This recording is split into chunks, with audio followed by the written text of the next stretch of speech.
지난 시간 살아있는 그리스도의 제자가 되기 위한 요건을 살펴보면서 2000년 전 당시 예수님을 배척했던 사람들을 세 유형으로 나누어 보았지요.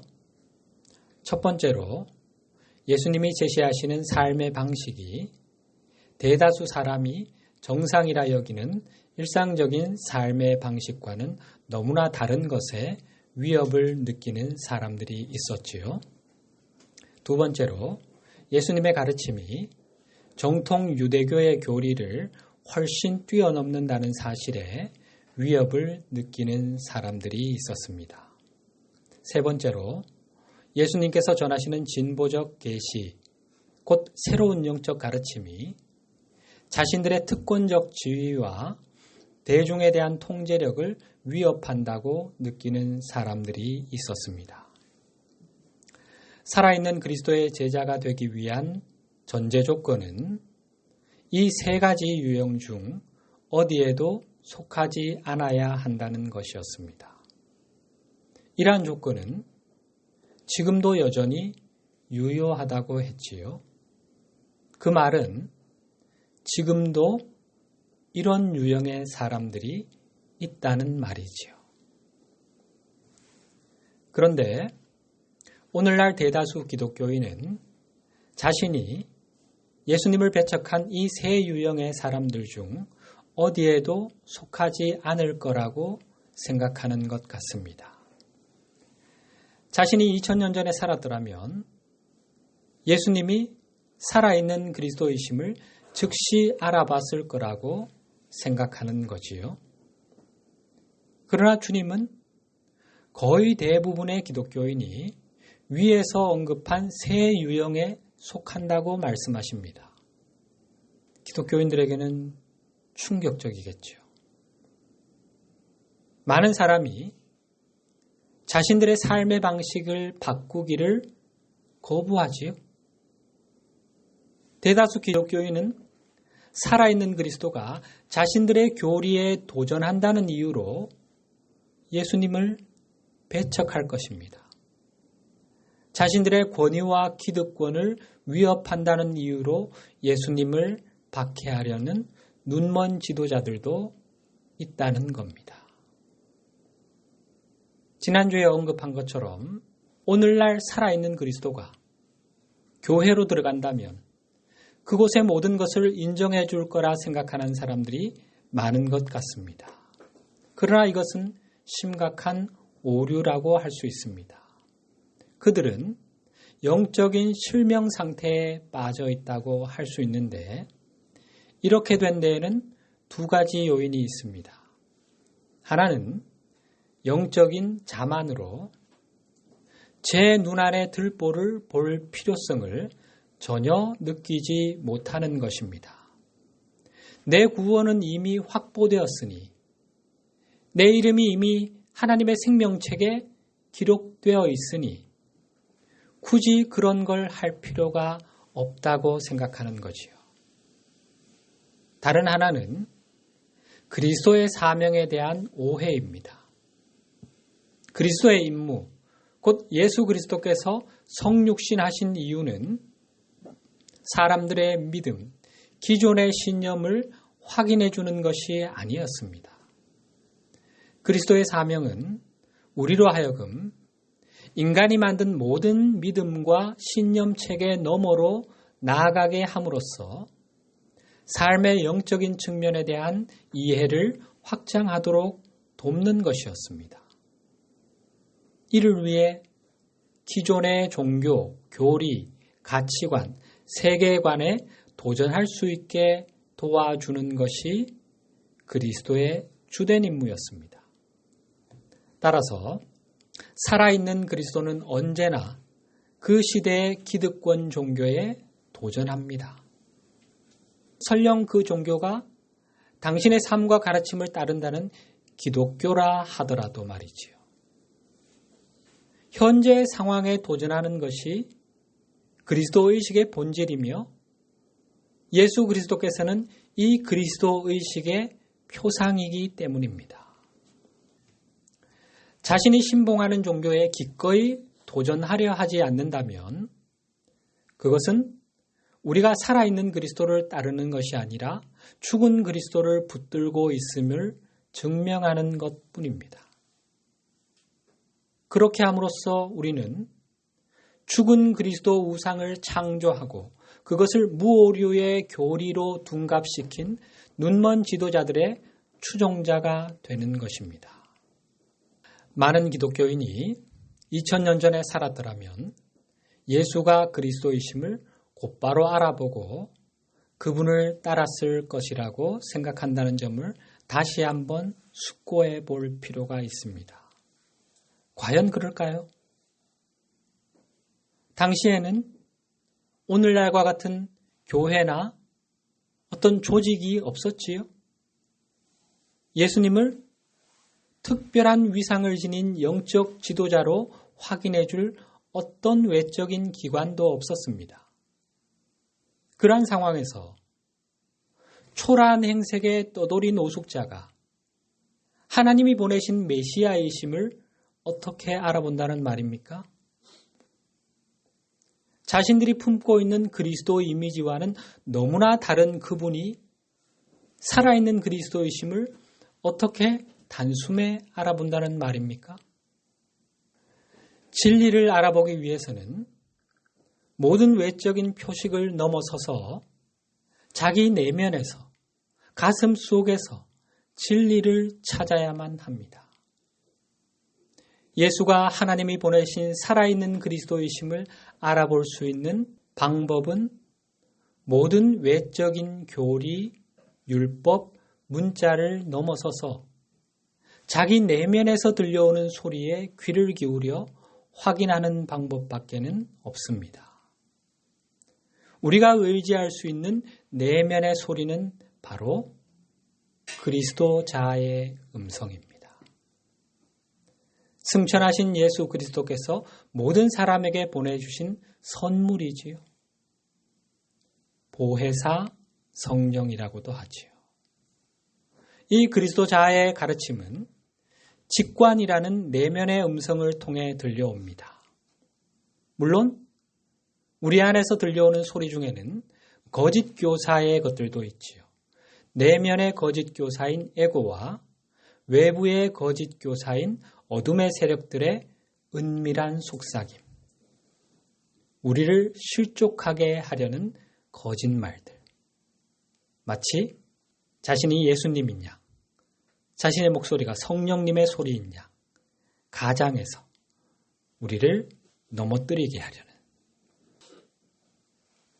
진실과 거짓이 혼재된 무수히 많은 소리들 가운데서 직관의 형태로 들려오는 참 스승의 음성을 정확히 분별할 수 있기 위해서는 연습과 훈련이 필요합니다.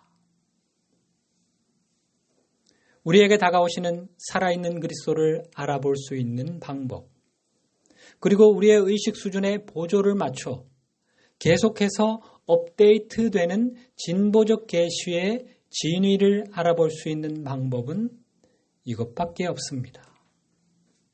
그러나 대다수 기독교인은 이런 것에는 별 관심이 없지요. 오늘날 살아있는 그리스도께서 제시하는 이 영적 여정을 따를 의지가 없다면 그는 2000년 전에도 예수 그리스도를 따를 의지가 없었을 것임이 틀림없습니다. 예수가 그리스도이심을 단번에 알아볼 수 있다는 그들의 주장은 근거 없는 자신감일 뿐입니다. 그러면 과거에는 어떤 유형의 사람들이 살아있는 그리스도를 따랐을까요?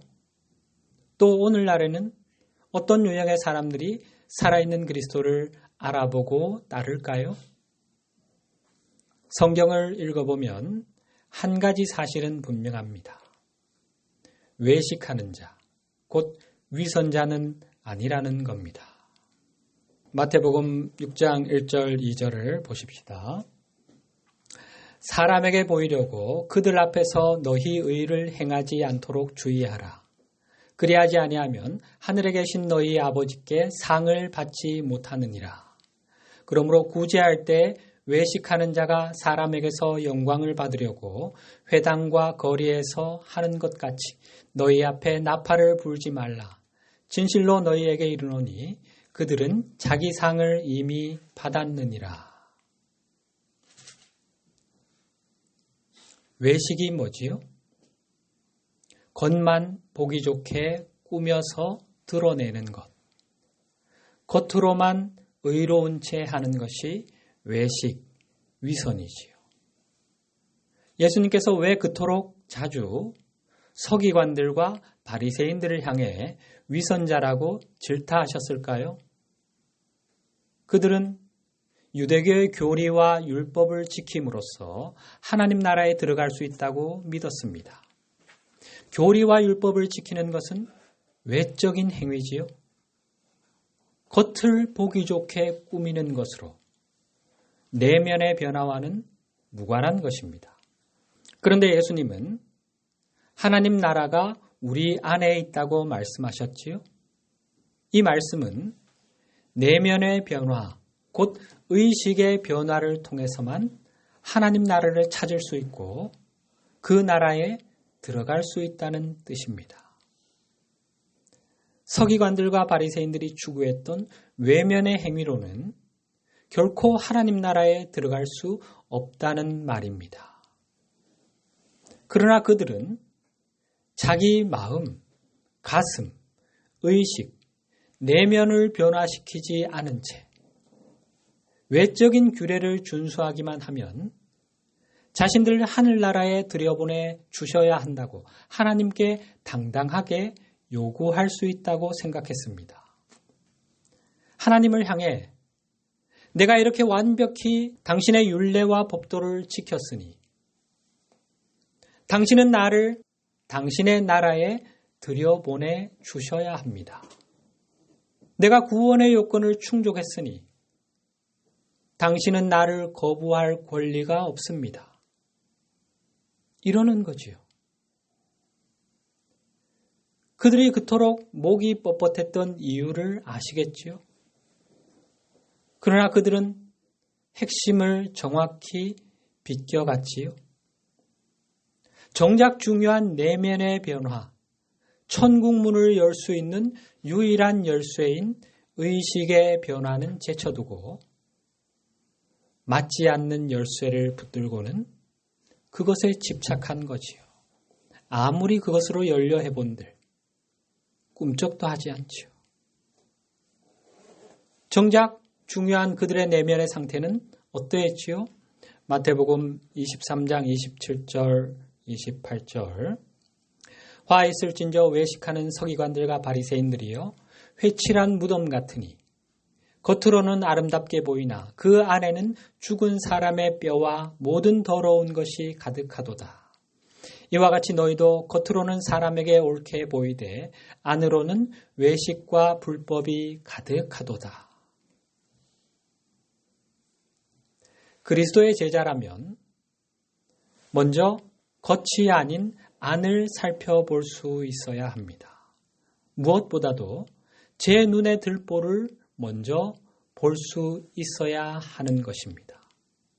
따라서 그리스도인이라 자처하는 사람이라면 자신의 종교와 삶을 비판적으로 바라보고 오늘날의 기독교가 그리스도의 살아있는 가르침에서 벗어나 주님께서 그토록 질타하셨던 유대교만큼이나 형식적인 종교가 되어버렸음을 알아차려야 합니다. 그러지 못하는 이유가 뭘까요? 자신을 돌아보고 성찰할 의지가 없는 이유는 그들의 가슴이 살아있는 그리스도에게서 멀어져 있기 때문입니다. 그리스도를 진정 사랑하는 사람이라면 그를 따르기 위해 자기 내면의 심리적 문제들을 포함해 세상의 어떤 것도 극복할 의지가 있을 것이기 때문입니다. 진실로 예수 그리스도를 사랑한다면 주님과 우리 사이를 가로막고 있는 무엇이건 극복하겠다는 의지를 내지 않겠습니까? 이런 진보적 메시지를 접하는 신앙인들 중에는 성경 구절을 제시하면서 이런 가르침을 반박하는 사람들이 있을 겁니다. 성경에 대한 문자적 해석에 집착하는 사람들이지요. 2000년 전 당시 율법학자들과 바리새인들은 예수가 결코 약속된 메시아일 수 없다는 증거를 찾기 위해 유대교의 경전을 문자적으로 해석하는 것에 집착했고, 예수님은 그런 그들의 주장을 수도 없이 들으셔야 했습니다. 그들은 진정한 메시아라면 경전에 대한 자신들의 해석에 맞서지 않을 것이며 그것을 넘어서는 것을 말하거나 행하지도 않을 것이라고 주장했습니다. 메시아가 저럴 수는 없어. 메시아라면 우리의 이 경전에 대한 해석에 어떻게 이의를 제기할 수 있지? 여기에 딱 맞아 떨어져야지. 살아있는 그리스도를 자신들의 신념체계 안에, 멘탈박스 안에 집어넣으려고 한 거지요. 이와 똑같은 마음 상태를 가진 사람들이 오늘날 교회 안에도 많다는 사실이 새삼스럽지 않습니다. 그러나 너무나 많은 사람이 이 눈먼 지도자들을 생각 없이 받아들이고 있으며 살아있는 그리스도에게서 오는 진보적 계시가 이 눈먼 길잡이들에 의해 배척당하고 있는 현실을 보지 못하고 있습니다. 예수님은 사람들에게 구원의 길을 알려주시기 위해 세상에 오셨습니다. 그러면 예수님은 왜 하고 많은 곳 중 이스라엘을 선택하셨을까요? 왜 유대인으로 육화하신 것일까요? 당시 그곳은 지구상에서 영적으로 가장 어두운 곳 중 하나였고 그곳에 사는 이들은 가장 심각한 영적 실명 상태에 빠져 있는 사람들이었습니다. 현재도 마찬가지입니다. 그러면 생각해 보십시다. 유대교가 당시 사람들에게 구원의 길을 충분히 제시해 줄 수 있는 종교였다면 예수님이 그곳에 태어나실 이유가 있을까요? 하나님이 그리스도를 구원이 이미 보장된 사람들에게 보내셔야 할 이유가 뭐지요? 볼 눈이 있는 사람이라면 살아있는 그리스도가 그곳으로 그들 속으로 내려오신 이유는 외적 형식적 종교를 따르는 것이 구원을 보장해 주지 못하기 때문임을 알아차릴 것입니다. 살아있는 그리스도가 그때 그곳에 육화하신 이유 중 하나는 외부의 종교를 열심히 따르거나 외적 교리와 율법을 엄격히 지키면 하늘나라에 들어갈 수 있다는 맹목적인 믿음으로부터 사람들을 구원해 주시기 위함이었습니다. 당시 유대교와 유대인들은 지구상에 있는 이런 유형의 종교와 사람들의 대명사였던 거지요. 이런 사실을 이해한다면 외적 종교와 형식적 교리를 따르는 것에서 건짐을 받아야 할 사람들이 오히려 자신들의 어리석음을 일깨우고 구원에 이르는 참된 길인 내면의 여정을 제시하는 살아있는 그리스도를 배척하는데 그 종교의 경전을 사용하고 있는 모순을 볼 수 있어야 합니다. 서기관들과 바리새인들은 성경에 대한 자신들의 해석, 곧 문자적 해석을 유일한 참된 해석으로 만들려고 했습니다. 그들은 그 해석을 살아있는 그리스도를 박해하는 도구로 사용했습니다. 하나님의 말씀을 오용한 것이죠. 이것이 예수님께서 이렇게 말씀하신 이유입니다. 오늘 본문이지요. 그러므로 내가 너희에게 이르노니 사람에 대한 모든 죄와 모독은 사심을 얻되 성령을 모독하는 것은 사심을 얻지 못하겠고 또 누구든지 말로 인자를 거역하면 사심을 얻되 누구든지 말로 성령을 거역하면 이 세상과 오는 세상에서도 사심을 얻지 못하리라. 성령을 모독하는 것, 성령을 거역하는 것이 구체적으로 어떤 것일까요? 여기서 성령은 예수님께서 약속하신 보혜사를 말합니다.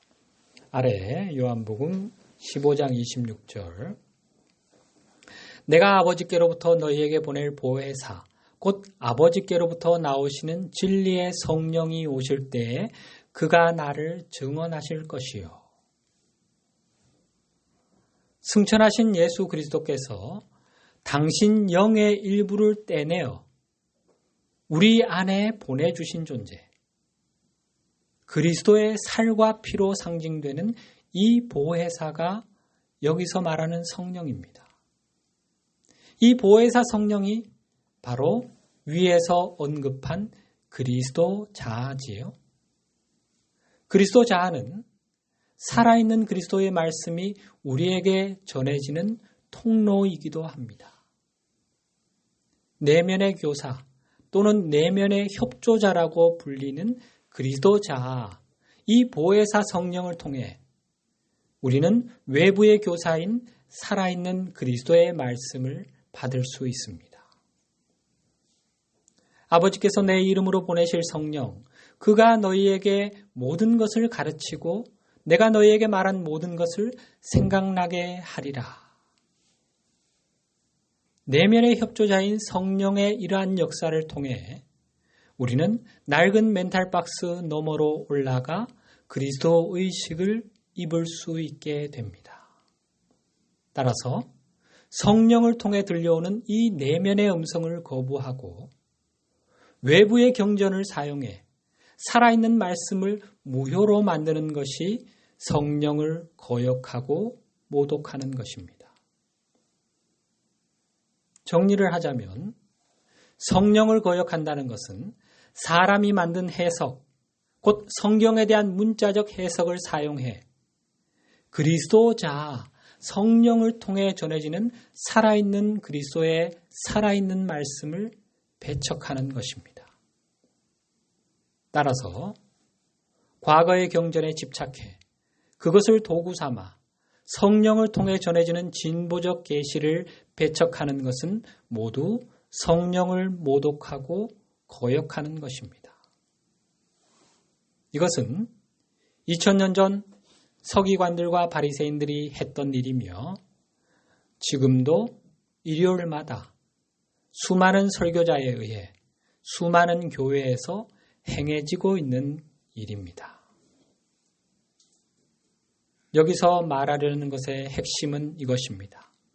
너무나 많은 기독교인이 기록된 말, 즉 과거의 경전에 지나치게 집중하는 끝도 없고 의미도 없는 게임에 사로잡혀 성령을 통해 흘러오는 살아있는 말씀에 마음을 닫고 있다는 것입니다. 그들이 2000년 전에 살았더라면 아마도 그들은 서기관들과 바리새인들과 한편이 되어 낡은 경전을 사용해 살아있는 그리스도를 배척했을 것입니다. 이것이야말로 사람들 앞에서 그리스도를 부인하는 일입니다. 그리스도를 따르는 것은 죽은 말을 해석하는 것에 집착하는 것이 아니라 지금 이 시대에도 우리에게 필요한 진보적 계시를 계속해서 전해주시는 살아있는 그리스도의 살아있는 말씀에 마음을 여는 것입니다. 살아있는 말씀만이 우리로 하여금 하나님과의 새로운 관계 속으로 들어갈 수 있게 해주고 죽은 문자가 아닌 살아있는 말씀만이 영을 통해 사람을 살릴 수 있기 때문입니다. 고린도후서 3장 6절 말씀, 하나님께서 우리에게 새 언약의 일꾼이 되는 자격을 주셨습니다. 이 새 언약은 문자로 된 것이 아니라 영으로 된 것입니다. 문자는 사람을 죽이지만 영은 사람을 살립니다. 바울은 우리가 지금 다루고 있는 이 내용을 정확히 이해하고 있지요? 새 언약은 문자로 된 것이 아니라 영으로 된 것이다. 새 언약, 곧 진보된 계시는 우리 내면의 협조자인 성령을 통해 주어집니다.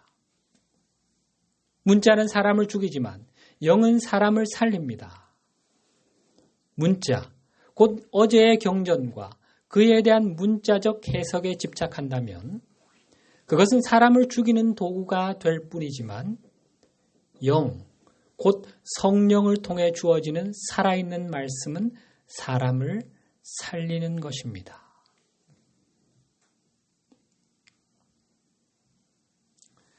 들을 귀 있는 자는 겉모습 너머를 보며 숨겨진 의미와 더 깊은 깨달음을 구할 용기가 있는 사람들입니다. 바로 이런 사람들이 2000년 전 예수 그리스도를 따랐던 사람들이며 오늘도 여전히 살아계셔서 말씀하시는 살아있는 그리스도를 따를 의지가 있는 사람들입니다. 이들은 주님의 이 말씀을 깊이 이해하는 사람들입니다. 우리가 잘 아는 요한복음 16장 12절 말씀, 내게는 아직 너희에게 할 말이 많이 있지만 지금은 너희가 그 말을 도저히 이해할 수 없다. 중요한 의미를 담고 있는 말씀이지요. 그리스도는 변하지 않으므로 그리스도의 말 또한 변하지 않아야 한다고 생각하는 사람들이 있습니다. 끊임없이 변화하는 세상에서 변하지 않는 기반을 필요로 하는 존재가 있습니다. 누구지요? 바로 우리 안에 거짓자인 에고입니다. 에고는 불확실성을 견디기 힘들어합니다. 예측 불가능한 것, 통제할 수 없는 것을 무서워합니다. 변화를 몹시도 두려워합니다. 에고의 이런 본성에 관해서는 자세히 다룰 그런 기회가 있을 겁니다.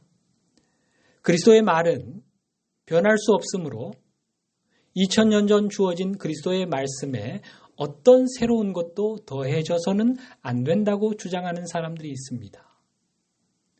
마음이 철저히 에고에 사로잡힌 사람들의 주장입니다. 구원을 얻기 위해 알아야 할 모든 것을 이미 2000년 전 예수님께서 다 말씀해 놓으셨다는 겁니다. 정말 그렇습니까?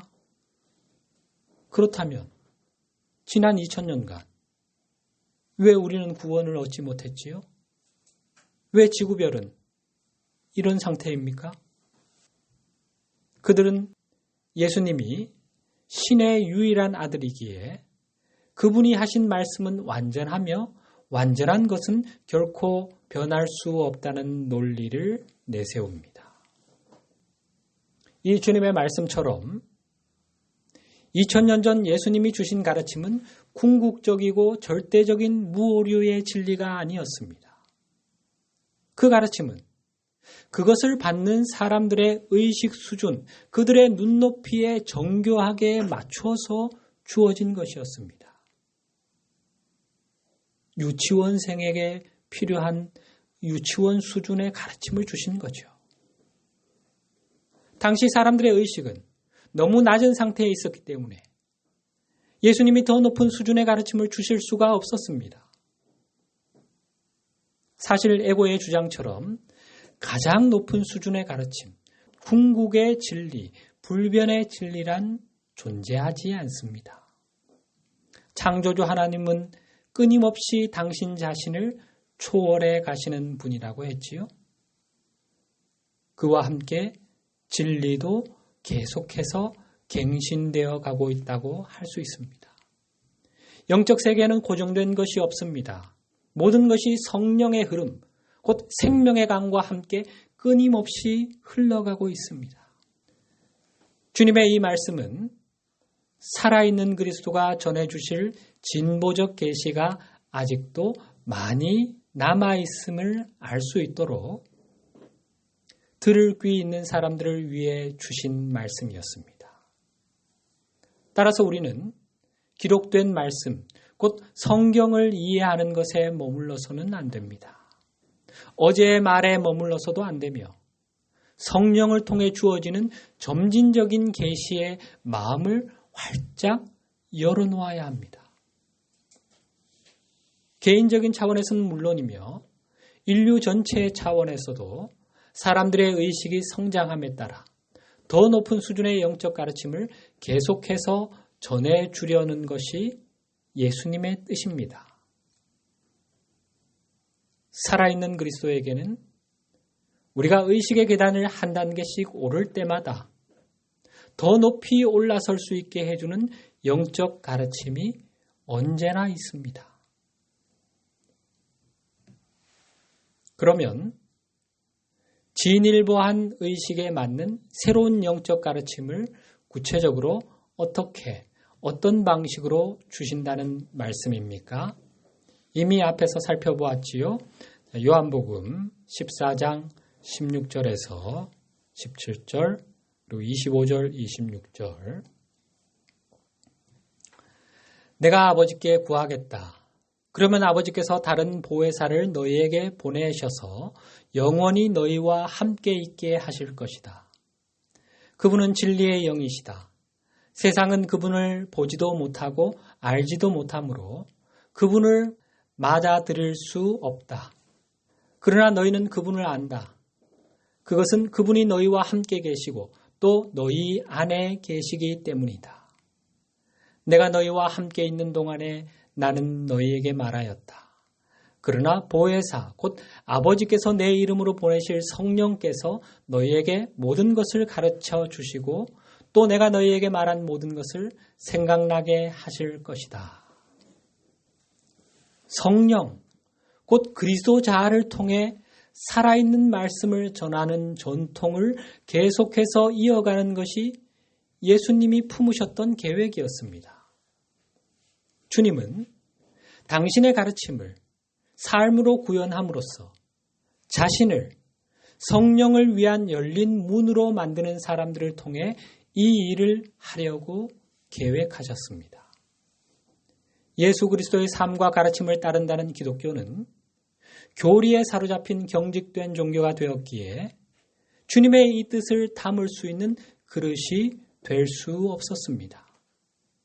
따라서 개별적으로 자신의 의식 수준을 높인 사람들을 통해 새로운 영적 가르침과 진보적 계시가 주어질 수밖에 없었습니다. 어제의 경전과 문자적 해석에 만족하시겠습니까? 아니면 마음을 열어 살아있는 그리스도께서 이 시대의 영적 구도자들의 의식 수준에 특별히 맞춘 더욱 현대적인 가르침, 더욱 진보된 계시를 받으시겠습니까? 언제나 그러하듯이 선택은 각자의 몫입니다.